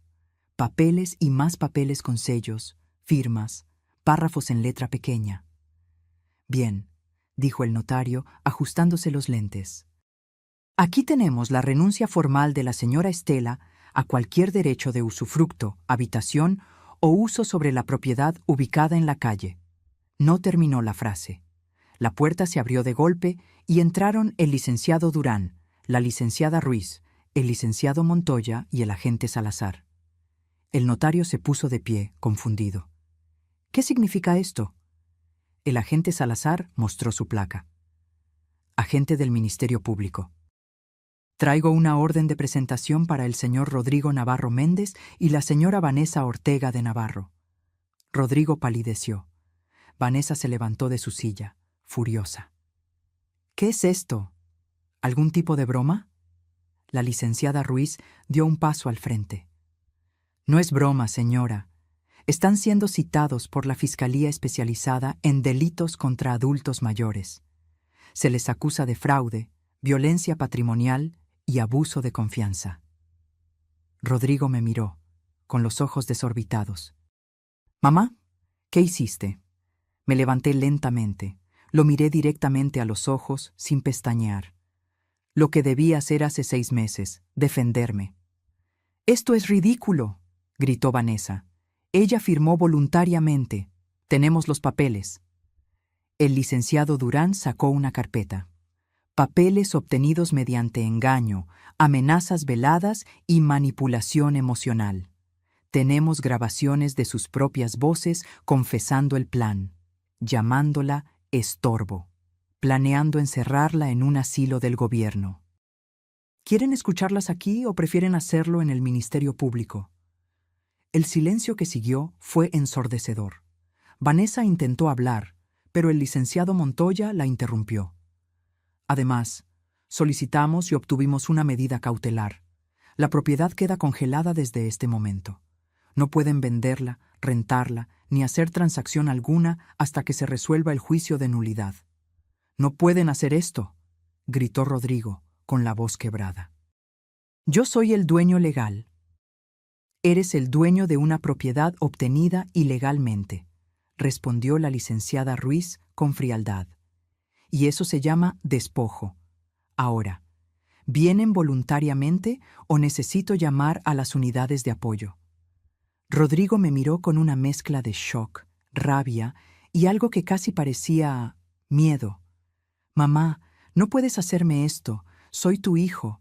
Sentí como las lágrimas comenzaban a formarse, pero las contuve. «No aquí, no ahora. Precisamente por eso duele tanto, Rodrigo, porque sí eres mi hijo. Y aún así me traicionaste». Vanessa intentó acercarse a mí, pero el agente Salazar se interpuso. «Señora, por favor, acompáñenos. Pueden llamar a su abogado desde el Ministerio Público». Los vi salir escolatados. Rodrigo caminaba como zombi, con la cabeza baja. Vanessa gritaba amenazas vacías sobre demandas y abogados caros. Cuando la puerta se cerró detrás de ellos, mis piernas cedieron. El licenciado Durán me sostuvo antes de que cayera. «Ya pasó», susurró. «Lo más difícil ya pasó». Pero no era cierto. Lo más difícil venía apenas comenzando. Porque una cosa es recuperar una casa. Otra muy distinta es recuperarte del hecho de que tu propia sangre te quiso dejar en la calle. Los siguientes 3 meses fueron un torbellino de citatorios, audiencias, peritajes y declaraciones. Cada semana tenía que presentarme en alguna oficina gubernamental para responder preguntas, firmar documentos, ratificar testimonios. Rodrigo y Vanessa contrataron a un abogado caro, de esos que cobran 50,000 pesos solo por la consulta inicial. Un hombre de traje italiano y sonrisa de tiburón que intentó intimidarme cada vez que coincidíamos en los pasillos del juzgado. «Señora, esto se puede resolver sin tanto escándalo», me decía con voz melosa. «Piense en su hijo. ¿De verdad quiere arruinar su vida por un malentendido?» Yo lo miraba sin pestañear y respondía: «No fue un malentendido, fue un robo planeado. Y yo no arruiné su vida, él arruinó la mía». Durante ese tiempo, No volví a hablar con Rodrigo. Él intentó llamarme 2 veces. Dejó mensajes de voz que nunca escuché completos. Después, supongo que su abogado le aconsejó no contactarme directamente. Vanessa, en cambio, me mandó un mensaje a las 3 de la mañana, un martes. Un solo mensaje lleno de insultos, amenazas y palabras que nunca pensé leer escritas con tanto veneno. Lo guardé como prueba y se lo entregué a la licenciada Ruiz. Perfecto, dijo ella con una sonrisa satisfecha. Intimidación a testigo, esto le suma más cargos. Mi taller de bordado siguió funcionando, pero yo ya no era la misma. Mis empleadas notaban el cambio. Me preguntaban si estaba bien. Yo sonreía y asentía, pero por dentro sentía como si cargara piedras en el pecho. Las noches eran lo peor. Me despertaba a las 3 de la mañana, empapada en sudor, con pesadillas donde Rodrigo era un niño otra vez, y yo lo perdía en una multitud. Soñaba que lo buscaba, gritando su nombre, pero él nunca volteaba. Una tarde, mi amiga Lucía, con quien había trabajado durante años en el taller, me preparó un té de tila y se sentó frente a mí. «Estela, ¿de verdad vas a llegar hasta el final con esto?» «¿Tú qué harías?», le pregunté cansada. «No lo sé, pero sé que ese muchacho es tu único hijo, y que cuando todo esto termine, ganes o pierdas, ya nada será igual entre ustedes». «Ya nada es igual, Lucía». Eso murió el día que decidió verme como un estorbo en lugar de como su madre. Ella suspiró y tomó mi mano. «Solo te pido que no pierdas de vista quién eres, porque he visto muchas veces cómo la rabia nos convierte en aquello que odiamos». Sus palabras me quedaron dando vueltas durante días. Finalmente, llegó el día de la audiencia definitiva. El día donde el juez escucharía todos los argumentos, revisaría todas las pruebas y dictaría sentencia sobre la nulidad de la sesión. Era un miércoles de abril. El cielo estaba gris, amenazando lluvia. Me levanté a las 6 de la mañana, me vestí con un traje azul marino y me recogí el cabello en un chongo impecable. Quería verme digna. Quería que el juez viera a una mujer seria, no a una víctima desesperada. El licenciado Durán pasó por mí a las 8. «¿Lista?», preguntó, estudiando mi rostro. «Lo más lista que puedo estar para ver a mi hijo sentarse en el banquillo de los acusados». El juzgado estaba en el centro de la ciudad, un edificio antiguo con techos altos y pasillos que olían a papel viejo y desinfectante. Subimos al 3er piso, donde estaba la sala de audiencias. Rodrigo y Vanessa ya estaban ahí, sentados con su abogado. Él llevaba traje negro, corbata gris y lucía demacrado. Había perdido peso. Tenía ojeras profundas. Vanessa, en cambio, mantenía su compostura de hielo, con un vestido gris perla y el cabello perfectamente liso. Cuando entré, Rodrigo levantó la vista. Nuestros ojos se encontraron por un segundo que se sintió eterno. Vi dolor en su mirada, arrepentimiento, tal vez, o quizás solo miedo a las consecuencias. Yo aparté la vista primero.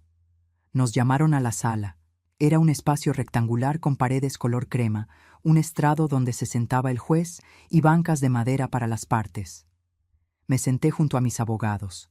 Rodrigo y Vanessa se sentaron del otro lado, a apenas 3 metros de distancia. El juez entró. Era un hombre de unos 60 años, con cabello blanco y mirada penetrante. Se sentó, acomodó sus papeles y habló con voz firme. «Estamos aquí para resolver la demanda de nulidad de cesión de propiedad interpuesta por la señora Estela Méndez Cordero contra su hijo, Rodrigo Navarro Méndez, y su nuera, Vanessa Ortega de Navarro. También atenderemos la denuncia penal por violencia patrimonial contra adultos mayores. Procederemos con la presentación de pruebas». El licenciado Montoya se puso de pie y comenzó a exponer el caso. Habló durante 20 minutos, explicando cronológicamente cómo me habían engañado, cómo usaron mi miedo a perder mi patrimonio para manipularme, cómo solicitaron el préstamo hipotecario sin mi conocimiento. Luego vino el momento más duro, reproducir los audios. La voz de Vanessa llenó la sala. Ya casi nos deshacemos del problema. La vamos a mandar a un asilo de gobierno, imagínate, pero al menos recuperamos la inversión. Vi cómo Rodrigo cerraba los ojos, apretando los puños sobre sus piernas. Después, el audio de su conversación con el agente inmobiliario. Necesito sacar primero a la inquilina actual. El abogado defensor intentó objetar, argumentando que los audios habían sido obtenidos sin consentimiento. Pero la licenciada Ruiz respondió con calma. Los audios fueron grabados por la propia víctima durante conversaciones en las que ella estaba presente.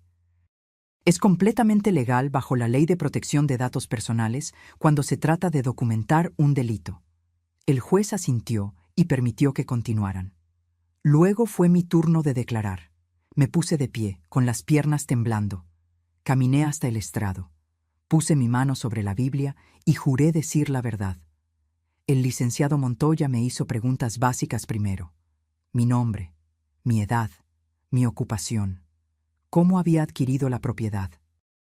Señora Estela, ¿puede describir con sus propias palabras qué le dijeron su hijo y su nuera cuando le pidieron que firmara la cesión? Respiré hondo. Me dijeron que era para protegerme, que si yo moría, Rodrigo tendría que pagar más de 1 millón de pesos en impuestos.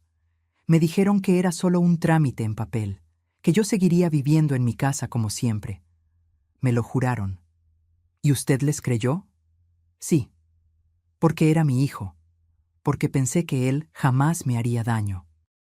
¿Cuándo se dio cuenta de que la habían engañado? Las lágrimas comenzaron a rodar por mis mejillas, pero mi voz se mantuvo firme. Cuando mi abogado me llamó para decirme que ya no era dueña de nada, que habían hipotecado mi casa y que planeaban sacarme para venderla. ¿Cómo se sintió en ese momento? Miré directamente a Rodrigo. Él tenía la cabeza baja, evitando mi mirada. Sentí que me moría. Sentí que 30 años de trabajo, de sacrificio, de amor incondicional, no habían significado nada para él. Sentí que mi único hijo me había vendido por dinero. El silencio en la sala era absoluto. Luego fue el turno del abogado defensor de interrogarme. Se puso de pie con expresión severa. Señora Estela, ¿es cierto que usted firmó los documentos voluntariamente frente a un notario? Firmé lo que mi hijo me pidió que firmara, confiando en él. ¿Leyó los documentos antes de firmar? El notario los leyó rápidamente. Yo confié en que mi hijo no me mentiría. Señora, usted es una mujer de 68 años, dueña de un negocio exitoso. ¿Me está diciendo que no tiene la capacidad de leer un documento legal antes de firmarlo? Sentí la rabia trepar por mi garganta. Tengo la capacidad. Lo que no tenía era razón para desconfiar de mi propio hijo. ¿No es cierto que usted está haciendo todo este teatro porque se arrepintió de su decisión? ¿Que ahora quiere quedarse con la casa que voluntariamente cedió? «Objeción», gritó el licenciado Montoya. «Está hostigando a la testigo». «Procede», dijo el juez. «Licenciado, reformule su pregunta». El abogado defensor cambió de táctica. «Señora Estela, ¿su hijo alguna vez la amenazó físicamente?» «No». «¿La golpeó?» «No». «¿La encerró contra su voluntad?» «No». «Pero me manipuló, me mintió y planeó dejarme en la calle. Según usted, según interpretaciones de conversaciones privadas que grabó sin consentimiento». La licenciada Ruiz se puso de pie. «Su señoría, nuevamente estamos ante argumentos ya refutados. Los audios son legales y las palabras en ellos son claras e inequívocas». El juez golpeó su mazo. «Sostenido. Licenciado, ¿tiene más preguntas para la testigo?» «No, su señoría. Me permitieron bajar del estrado. Mis piernas apenas me sostenían». Después declaró un perito psicólogo que había evaluado mi estado mental. Confirmó que yo estaba completamente lúcida y que había sido víctima de manipulación emocional sistemática. Luego el turno fue para Rodrigo. Lo vi caminar hacia el estrado con pasos lentos. Se veía pequeño, vulnerable. Nada que ver con el hombre seguro que había entrado meses atrás a esa notaría creyendo que había ganado. Señor Navarro, comenzó su propio abogado, ¿puede explicar cuál era su intención al pedirle a su madre que cediera la propiedad? Rodrigo habló con voz baja. Solo quería protegerla. Investigué y es verdad que los impuestos sucesorios son muy altos. No quería que después hubiera problemas. ¿En algún momento planeó dejarla en la calle? No, nunca. Esas conversaciones que grabó salieron de contexto. Yo estaba molesto, frustrado, pero nunca pensé realmente hacerle daño. ¿Y el préstamo hipotecario? Rodrigo titubeó. Lo necesitábamos para un proyecto de inversión. Iba a generarnos ingresos y después le iba a regresar la casa a mi mamá. ¿Por qué no le explicó eso antes de solicitar el crédito? Porque pensé que se preocuparía innecesariamente. Ahora fue el turno del licenciado Montoya de interrogarlo. Señor Navarro, ¿es cierto que usted le dijo a un agente inmobiliario que necesitaba desalojar a la inquilina actual, refiriéndose a su madre? Rodrigo palideció. ¿Eso fue sí o no? Sí, pero no lo decía en serio.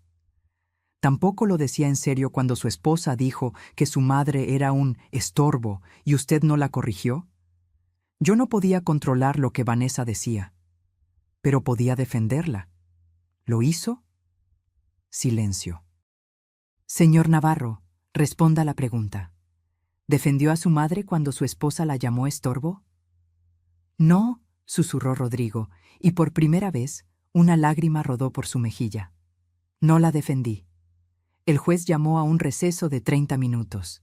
Salí de la sala y me apoyé contra la pared del pasillo, temblando. El licenciado Durán me ofreció agua. Lucía, que había venido a apoyarme, me abrazó en silencio. Cuando regresamos, el juez tenía su decisión lista. Después de revisar exhaustivamente las pruebas presentadas, especialmente los audios y testimonios, este juzgado determina lo siguiente. Mi corazón latía tan fuerte que apenas podía escuchar. Primero, se declara nula la cesión de propiedad realizada por la señora Estela Méndez Cordero a favor de su hijo Rodrigo Navarro Méndez, por haberse realizado bajo engaño, manipulación y error sustancial inducido dolosamente. Segundo, la propiedad ubicada en calle Tabasco número 43, Colonia Roma Norte, se restituye inmediatamente a nombre de su legítima propietaria, la señora Estela Méndez Cordero. Tercero, el préstamo hipotecario obtenido fraudulentamente queda como responsabilidad exclusiva del señor Rodrigo Navarro Méndez y la señora Vanessa Ortega de Navarro, quienes deberán liquidarlo sin que la propiedad ni la señora Estela tengan responsabilidad alguna. Cuarto, se condena al señor Rodrigo Navarro Méndez y a la señora Vanessa Ortega de Navarro al pago de 650,000 pesos por concepto de daño moral y gastos legales a favor de la señora Estela Méndez Cordero. Quinto, se turna el expediente a la Fiscalía para determinar si procede proceso penal por los delitos de fraude y violencia patrimonial contra adultos mayores. El mazo cayó. Se levanta la sesión. El mundo pareció detenerse. Rodrigo tenía la cabeza entre las manos. Vanessa miraba al frente con los ojos llenos de lágrimas de rabia. Yo me quedé inmóvil, procesando que había ganado. Había recuperado mi casa, mi dignidad, mi vida.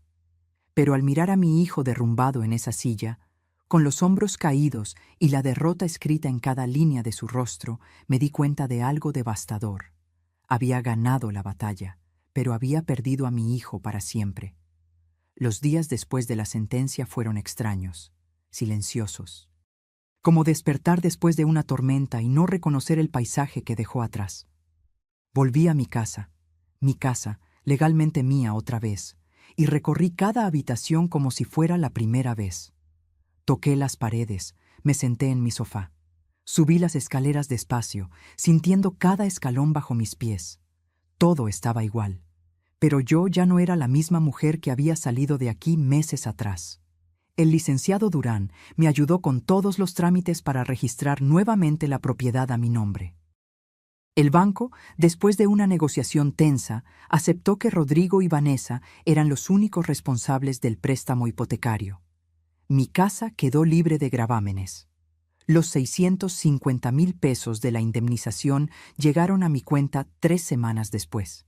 Era una suma considerable, pero se sentía vacía, como si ninguna cantidad de dinero pudiera compensar lo que realmente había perdido. Una tarde de mayo, mientras bordaba en mi taller, sonó mi teléfono. Era un número desconocido. Dudé antes de contestar. «¿Mamá?» La voz de Rodrigo me atravesó como un cuchillo. No respondí de inmediato. Solo escuché su respiración entrecortada del otro lado. «Mamá, sé que no tengo derecho a llamarte. Sé que lo arruiné todo, pero necesito que sepas algo». Cerré los ojos, apretando el teléfono contra mi oreja. «Vanessa y yo nos estamos divorciando», continuó con voz quebrada. Ella me dejó cuando perdimos el juicio. Dijo que yo era un inútil, que había echado a perder el mejor plan que teníamos, que yo era débil por no haber sido más duro contigo. Sentí un nudo en la garganta, pero no hablé. Y tenía razón, mamá. Era débil, pero no de la forma que ella pensaba. Era débil porque la dejé controlarme, porque permití que me convenciera de que tú eras un estorbo, porque olvidé quién eres realmente. Las lágrimas comenzaron a rodar por mis mejillas en silencio. Perdí mi trabajo, continuó. La empresa se enteró del juicio y me despidieron. Dicen que soy un riesgo reputacional. Estoy viviendo en un departamento chico que renté con lo poco que me quedó, y todos los días me despierto pensando en cómo pude traicionarte así. Rodrigo. Finalmente hablé, con voz ronca. No, déjame terminar. Por favor, necesito decirte esto, aunque después nunca más quieras saber de mí. Mamá, pasé 32 años de mi vida viéndote levantarte cada día antes del amanecer. Te vi coser hasta que te sangraban los dedos. Te vi llorar por mi papá y aún así seguir adelante. Te vi construir un negocio de la nada. Y en lugar de honrar ese legado, en lugar de protegerte como tú me protegiste toda mi vida, te apuñalé por la espalda. Su voz se quebró completamente. No espero que me perdones. No merezco tu perdón. Solo necesitaba que supieras que me odio por lo que te hice. Y que si pudiera regresar el tiempo, daría todo lo que tengo por no haber firmado nunca ese maldito préstamo. Por haberte defendido cuando Vanessa te insultaba. Por haber sido el hijo que merecías en lugar del monstruo en el que me convertí. El silencio que siguió fue denso, cargado de años de amor, dolor, traición y arrepentimiento. Rodrigo, dije finalmente, limpiándome las lágrimas. Te voy a decir algo que necesitas escuchar, y después de esto, depende de ti qué decides hacer con tu vida. Dime, el perdón no es algo que se da porque alguien lo pide. Se da cuando la persona ofendida está lista para soltar el peso del rencor. Y yo todavía no estoy lista. Escuché cómo sollozaba del otro lado. Lo que me hiciste fue imperdonable. Me quitaste la paz. Me quitaste la confianza. Me hiciste dudar de mi propio juicio.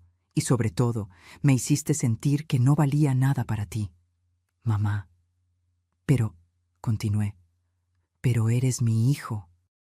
Y aunque quisiera odiarte, aunque quisiera borrarte de mi vida como tú intentaste borrarme de la tuya, no puedo. Porque el amor de madre no se apaga así de fácil, Rodrigo. Es como esas brasas que siguen ardiendo bajo la ceniza, aunque todo parezca muerto. ¿Qué quieres decir? Que no voy a fingir que nada pasó, que no vamos a volver a ser lo que éramos, porque eso ya no existe. Pero tampoco voy a cerrarte la puerta para siempre. ¿Me estás dando una oportunidad? Te estoy diciendo que el perdón se gana, Rodrigo, no con palabras, no con lágrimas. Se gana con acciones, con tiempo, con que me demuestres que entendiste la lección, que creciste, que te convertiste en un hombre de verdad, no en el títere de una mujer manipuladora. ¿Cómo? ¿Cómo te lo demuestro? Eso lo tienes que descubrir tú solo. Pero te voy a dar un consejo. Empieza por reconstruirte a ti mismo. Consigue trabajo. Paga tus deudas. Aprende a vivir con las consecuencias de tus decisiones. Y sobre todo, aprende a mirarte al espejo sin sentir asco. Hubo una larga pausa. ¿Y si lo logro? ¿Si de verdad cambio? ¿Habrá espacio para mí en tu vida otra vez? Tal vez, respondí honestamente. O tal vez no. Eso dependerá de muchas cosas. Pero por ahora, lo que necesito es espacio, distancia, tiempo para sanar lo que ustedes rompieron. Lo entiendo, dijo con voz pequeña. Y mamá, aunque no sirva de mucho, te amo. Siempre te he amado. Simplemente perdí de vista lo que realmente importaba. Yo también te amo, Rodrigo. Por eso duele tanto. Colgué antes de derrumbarme completamente. Los meses siguieron su curso. El verano llegó con su calor sofocante. Mi taller empezó a recibir más pedidos. Una tienda boutique en San Miguel de Allende me hizo un pedido de 50 manteles bordados a mano. El trabajo me mantenía ocupada, y eso era bueno. No tenía tiempo para hundirme en el dolor. Una tarde de agosto, Lucía entró al taller con una expresión seria.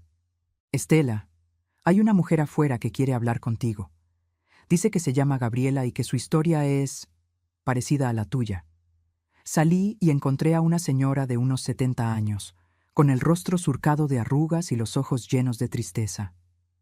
«Señora Estela, mi nombre es Gabriela Ramírez. Vi su caso en las noticias, y yo estoy pasando por algo similar con mi hija y mi yerno. Me están presionando para que les firme mi departamento. Dicen que es por protección, pero después de ver lo que le pasó a usted, tengo miedo. La hice pasar, le preparé un café, y escuché su historia. Era casi idéntica a la mía. Las mismas palabras, las mismas promesas, la misma manipulación disfrazada de amor. «¿Qué puedo hacer?», me preguntó con voz temblorosa. «No quiero perder mi hogar, pero tampoco quiero perder a mi hija».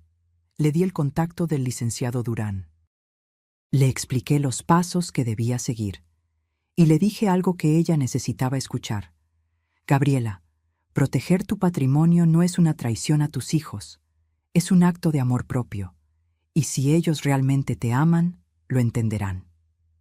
Ella se fue con una chispa de esperanza en los ojos. Esa noche no pude dormir. Pensé en cuántas mujeres como Gabriela y como yo había en México. Cuántas madres siendo manipuladas. Cuántos hijos aprovechándose de la confianza ciega de quienes les dieron la vida. A la mañana siguiente, llamé al licenciado Durán. «Ernesto, quiero hacer algo.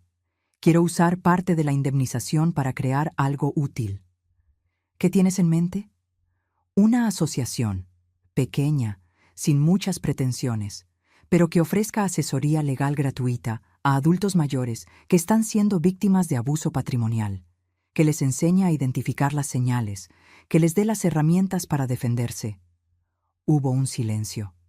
Luego, «Estela, eso es brillante. Y yo conozco a 3 abogados más que estarían dispuestos a donar algunas horas al mes para algo así». Así nació Dignidad Plateada, una pequeña asociación civil que registramos en septiembre. Con 200,000 pesos de mi indemnización, rentamos un local pequeño en la Colonia Condesa. 2 días a la semana ofrecíamos consultas gratuitas. La primera semana llegaron 3 personas, la segunda, 8. Al mes, ya teníamos lista de espera. Cada historia que escuchaba era como ver un espejo de mi propio dolor, pero también era una oportunidad de evitar que otros pasaran por lo mismo. Además de la asesoría legal, empecé a dar talleres de bordado gratuitos los sábados, no solo para enseñar el oficio, sino para crear una comunidad. Un espacio donde mujeres mayores pudieran sentirse valoradas, útiles, vivas. Una de mis alumnas, doña Carmela, de 73 años, me dijo algo que nunca olvidaré. «Señora Estela, yo vengo aquí no solo por el bordado. Vengo porque después de que mis hijos me abandonaron en un asilo, pensé que mi vida había terminado. Pero usted me enseñó que todavía hay belleza que crear. Todavía hay propósito. En noviembre, 6 meses después de la sentencia, recibí una carta certificada. Era de Rodrigo. Con manos temblorosas, la abrí. Mamá, no espero respuesta a esta carta. Solo quiero que sepas que conseguí trabajo en una constructora. Es un puesto modesto, muy por debajo de lo que ganaba antes, pero es honesto. Estoy pagando poco a poco el préstamo que arruinó todo. Me va a tomar años liquidarlo, pero lo voy a hacer. También empecé terapia psicológica. El terapeuta me ha ayudado a entender cómo permití que Vanessa me manipulara, cómo confundí el amor con la obsesión por aparentar éxito, cómo traicioné los valores que tú me inculcaste. Cada semana deposito 1,000 pesos en una cuenta de ahorro. No sé para qué exactamente. Tal vez algún día pueda devolverte aunque sea una mínima parte de lo que me diste toda tu vida. O tal vez solo es mi forma de recordarme que las cosas valiosas se construyen con paciencia. No se roban. Vi en internet lo de tu asociación. Leí sobre los talleres de bordado y me llené de orgullo. Porque a pesar de todo el daño que te causé, tú seguiste siendo quien siempre has sido, una mujer que convierte el dolor en algo hermoso. No te estoy pidiendo perdón otra vez. Solo quiero que sepas que estoy tratando de ser mejor. Día a día, paso a paso. Y si algún día, cuando sientas que tu corazón está listo, quisieras tomar un café conmigo, estaré esperando. Con amor y vergüenza eterna, tu hijo Rodrigo. Doblé la carta lentamente. Las lágrimas rodaban por mis mejillas, pero esta vez no eran solo de dolor. Había algo más, algo que se sentía parecido a la esperanza. No le respondí de inmediato, pero guardé la carta en el cajón de mi tocador, junto a las fotografías viejas y los aretes de plata de Fernando, porque el perdón, como le había dicho a Rodrigo, no llega en un día, llega en pequeñas dosis, en momentos inesperados, en la decisión consciente de soltar 1 gramo de rencor cada vez que el peso se vuelve insoportable.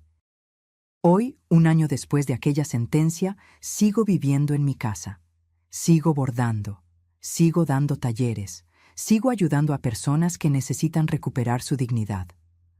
Rodrigo y yo hemos tomado café 3 veces, conversaciones incómodas al principio, donde él habla de su trabajo y yo de mi asociación, donde evitamos mencionar a Vanessa o el juicio, donde construimos, con torpeza, algo nuevo sobre las ruinas de lo que fuimos. No sé si algún día volveremos a tener la relación que teníamos. Probablemente no, pero tal vez podamos construir algo diferente, algo más honesto, algo basado en respeto mutuo y no en dependencia ciega. Porque aprendí algo fundamental en este proceso doloroso. El amor verdadero no es ciego. El amor verdadero te permite ver claramente y aún así elegir quedarte. Pero también te permite ver con claridad cuando es momento de protegerte. El respeto no es opcional, no se negocia, no se mendiga, y tu dignidad no está a la venta. No importa quién sea el comprador.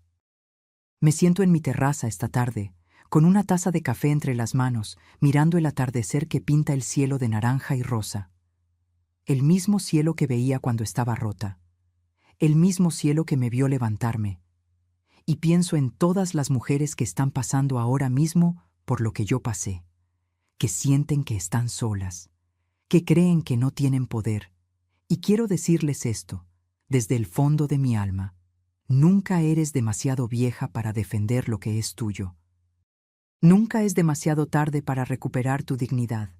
Y la verdadera riqueza no está en las propiedades que posees, sino en la capacidad de mirarte al espejo y reconocer a la mujer que eres. Una mujer que se levanta, que pelea, que sobrevive y que a pesar de todo sigue siendo capaz de amar, pero ahora con los ojos bien abiertos. Fin. Si esta historia tocó algo dentro de ti, si conoces a alguien que está viviendo una situación similar, o si simplemente quieres recordar que nunca es tarde para recuperar tu poder, déjame un comentario contándome de dónde nos estás viendo. Escribe tu país, tu ciudad, porque historias como esta no conocen fronteras, y tal vez tu comentario sea el empujón que alguien más necesita para defenderse. Dale like si crees que el respeto a nuestros mayores debe ser inquebrantable. Y suscríbete para seguir acompañándome en estas confesiones de vida real que nos recuerdan lo fuerte que podemos ser cuando decidimos no rendirnos. Porque la verdadera victoria no está en destruir a quien te lastimó, está en reconstruirte a ti misma y demostrar que ninguna traición puede apagar la luz que llevas dentro. Gracias por quedarte hasta el final. Hasta la próxima historia.